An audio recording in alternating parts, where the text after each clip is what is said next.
Good afternoon to everyone. First of all, it is great to be in Jefferson County. It's good to be in Pine Bluff. We just had a wonderful community meeting. I want to thank Jefferson Regional Medical Center for their hospitality today. We had a conversation with educators, with the mayor, Mayor Washington. Where is Mayor Washington? Thank you very much for your hospitality today.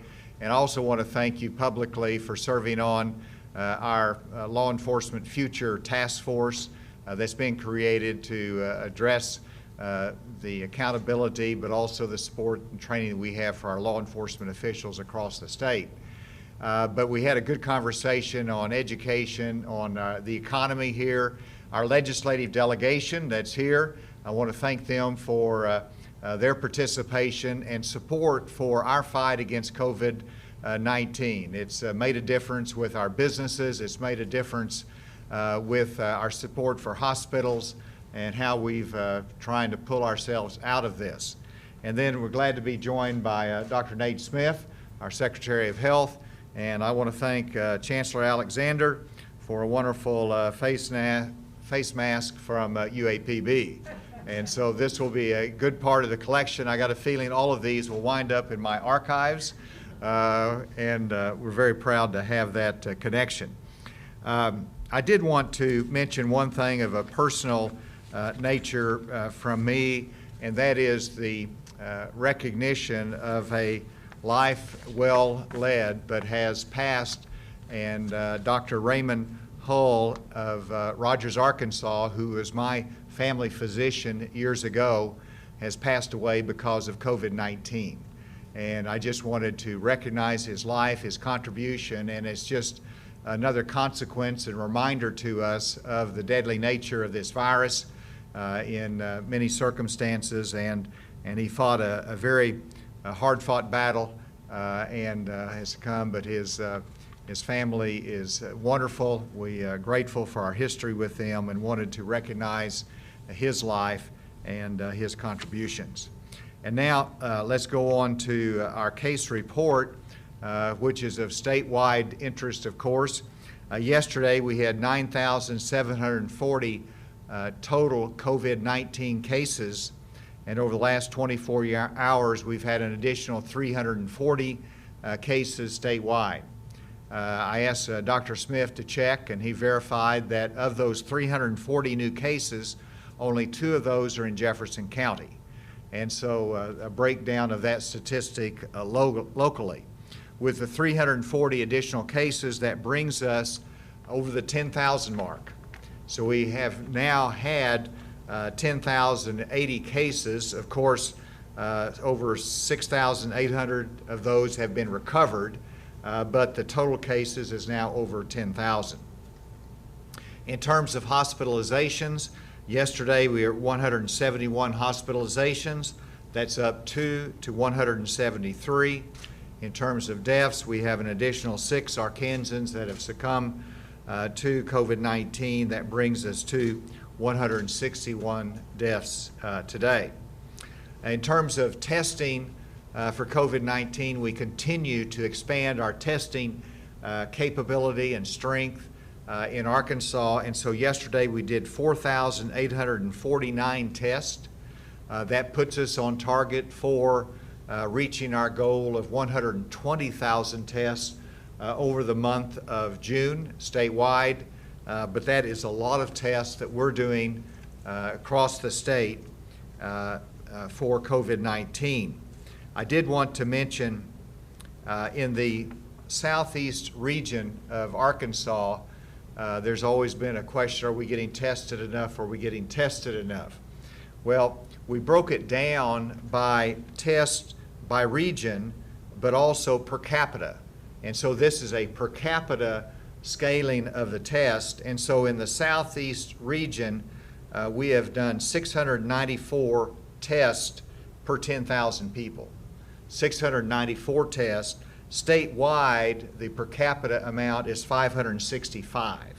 And so you can see that there's a greater level of testing that we've done per capita in southeast Arkansas. And that's important to know that we're measuring the outbreak of COVID and any new information that's necessary to control the spread of COVID-19. Here in Jefferson County, we've had 666 tests per 10,000, again compared to the average in the statewide of 565. And then let's go on to the slides. I hope that can be seen all right. I think it can be seen on television as well. But you can see today's breakdown of 340 cases, which is down from the height of 450 a few days ago.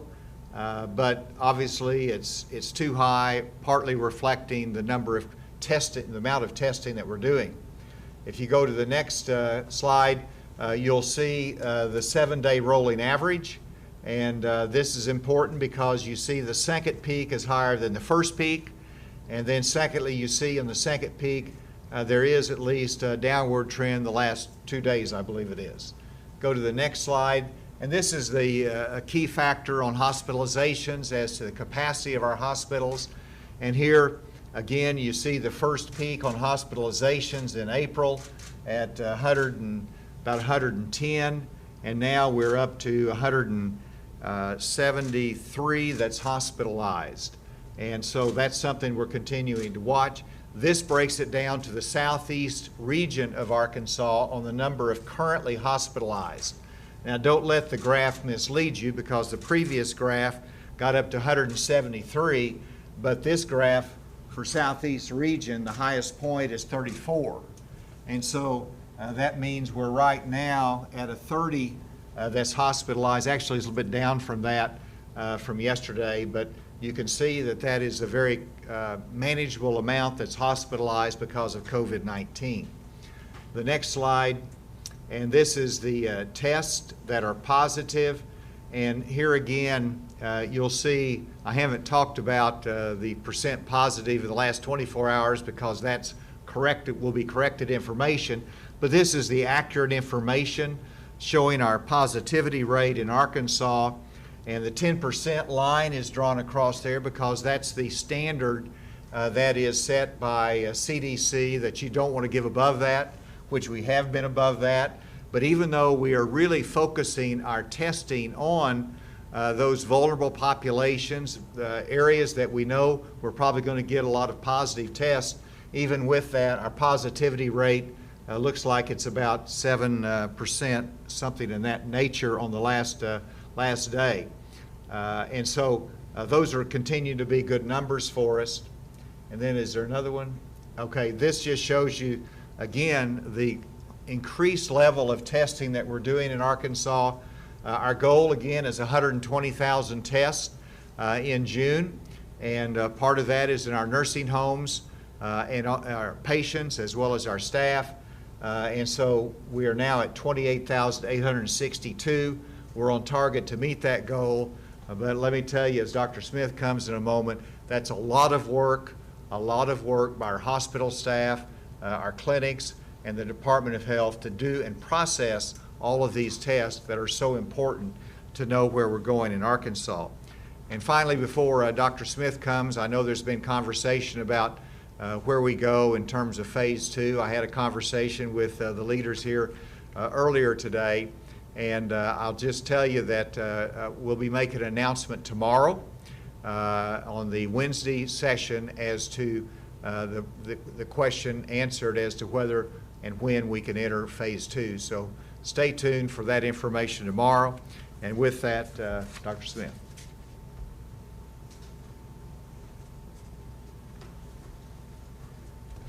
Thank you, Governor. I'd like to just make a few more comments on the numbers that the Governor's already shared. Governor mentioned that we've had 340 cases since yesterday, new cases. Of those, 34 were in correctional facilities, so 306 were community cases. And of our total cases of 10,080, 3,044 are considered active cases. Of those 3,044, 141 are in nursing homes, and 139 are in correctional facilities, so we have 2,764 active cases in the community. The governor's already mentioned that we had a net gain of 2 in our hospitalized, so we have 173 hospitalized. We have 44 currently on a ventilator, which is down 2 from yesterday. We have had 6 additional deaths, so we're at 161. And we have had 6,875 recovered, which is 245 more than yesterday. In terms of nursing homes, we've had 5 additional cases, so we're up to 488 total nursing home cases, and we've had 17 additional staff at nursing homes, so we're up to 332 for staff who have tested positive for COVID-19. The governor's mentioned our testing. We had 4,849 tests, and that puts us ahead of target for our goal of 120,000 for the month of June. The governor's already mentioned our testing per capita here in Southeast Region and in Jefferson County. I want to give some other details specific to the Southeast Region and to Jefferson County in particular. In the Southeast Region, we have had a total of 2,580 cases. Of those, 771 have been in the community, and 1,809 have been in correctional facilities. So we've had more than twice as many of our cases in correctional facilities as in the community. And so of those cases, we have currently 148 active cases in the community in Southeast Region and 109 active cases in correctional facilities for a total of 257 active cases. We've talked about deaths. In Southeast Region, we've had a total of 44 deaths. And of those, 32 have been in among community cases, and 12 have been in correctional facilities. Moving to Jefferson County, we have had a total of 559 who have tested positive in Jefferson County. And just, I don't think anyone here needs a reminder, but our first case in the state was here in Jefferson County, actually here at Jefferson Regional Hospital.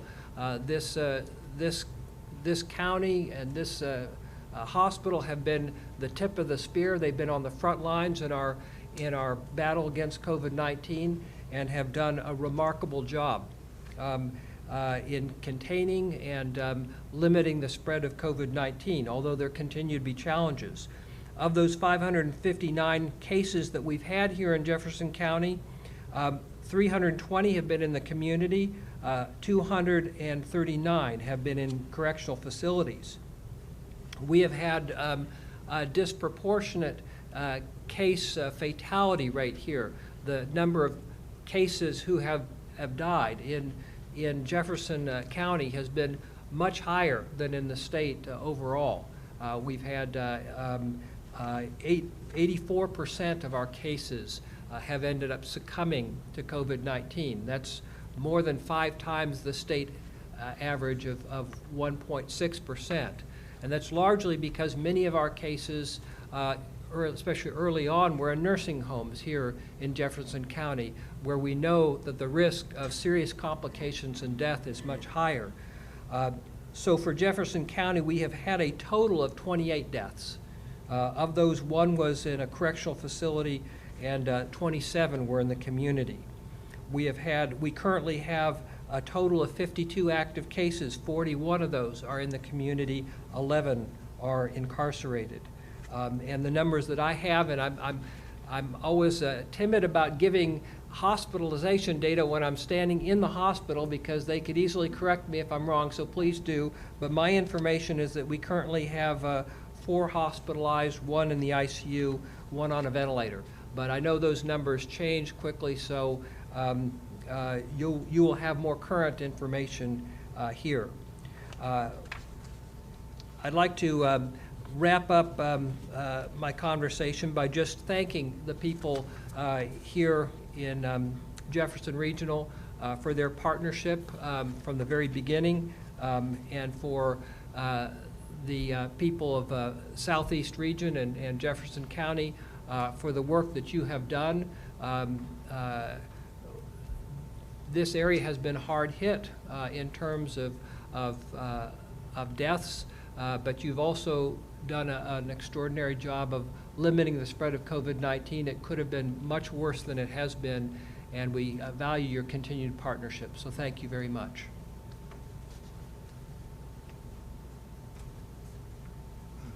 Thank you, Dr. Smith, and I second that. I want to thank the whole community of Jefferson County for being such good soldiers in this fight and having success as well.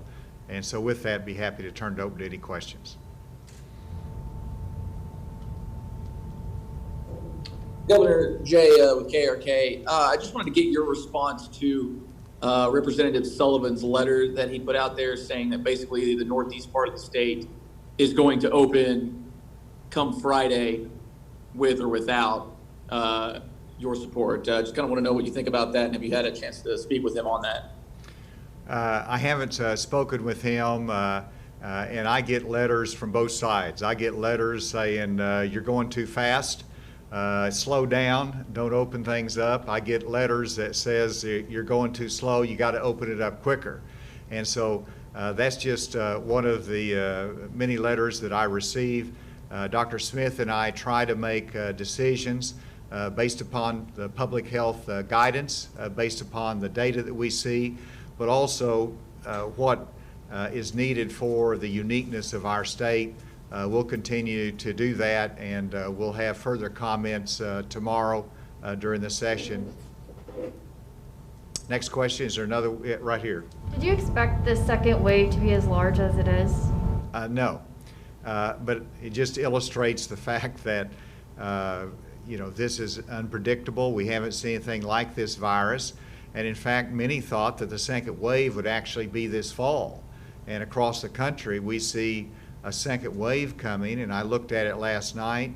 Tennessee cases are up. You've got states all around us that the cases are up. Louisiana is an exception. They had that huge peak, and they're going down. New York is a huge peak going down. But many other states have had two peaks. As I've said before, you almost have a different pattern in the different regions and different states that we see. So in Arkansas, the quickness of the second peak was a surprise, and the fact that we don't know where it's going to go from here is something that is still a little bit unpredictable. Is there another question remotely? Yeah, Governor, this is Andrew with AP. Going back to the question on the letter from Representative Sullivan, if businesses that decide to go into phase 2 ahead of whenever you plan on it, or in defiance of the restrictions, what kind of consequences are there going to be for them, and is Health Department going to be watching out for that? And also on whatever your announcement is tomorrow, is a regional approach, is that still off the table, or are you looking at that for whatever you announce tomorrow? We'll make that announcement tomorrow as to how we're going to handle the question of phase 2, as to whether we enter it, when we enter it, and how we enter it.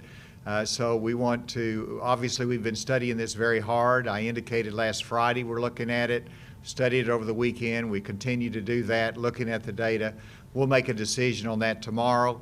In terms of what we expect in terms of businesses and compliance with the public health guidelines, many of the businesses are licensed, whether it's a restaurant or whether it is a different type of facility. If they have a license, then if you don't follow the public health guidance, then that could jeopardize your license.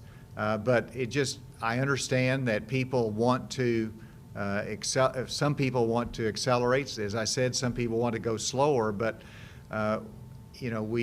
we still have a rising number of cases here in many parts of Arkansas, and We want to make sure that we're taking the right steps to control it to the extent that we can, and that we want to be mindful of people. Whatever phase you're in, we still need you to socially distance, to wear your mask, to protect yourself. That's one of the constants through each of the phases. Yes? Dr. Smith mentioned the nursing home population, but is there anything else that could be contributing to the high death rate here? Dr. Smith?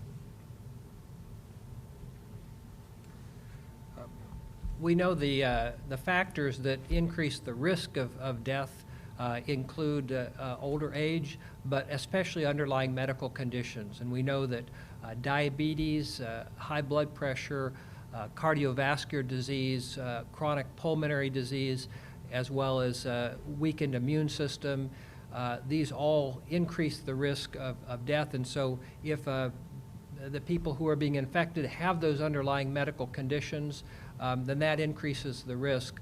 But in the case of Jefferson County, really what drove it was we had a couple of nursing homes that were very hard hit very early on in the epidemic.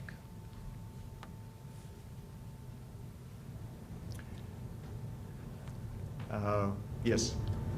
You opened up the state to sports, youth sports, high school sports, and I know we've had some youth sports, baseball, softball going on, high school sports returning to workouts. How have you seen with the following regulations with that? Are there any reports on how that is going in the state? The information I have is that the coaches, the athletic directors are being very careful to follow those guidelines. They know what's at risk. If you have COVID incidences as a result of a practice that doesn't follow the guidelines, that jeopardizes the whole program. And so they're taking it seriously. Everything I see, someone sent me a picture yesterday of a team actually doing some kind of a football drill socially distanced. Obviously it's not contact, but they have to train, they have to work out, and that's where we are right now, is to make sure that those guidelines for gym activities are followed. Obviously, baseball's in a different category, but I think we're all glad to see them coming back. We want them to come back more, but this is a step at a time when it comes to sports, trying to figure it out, get it done the right way, because we want the athletes to be safe, as well as those that come to watch them. With that, thank you all very much for being here today. It's good to be in Pine Bluff. Mayor, we'll see you next time.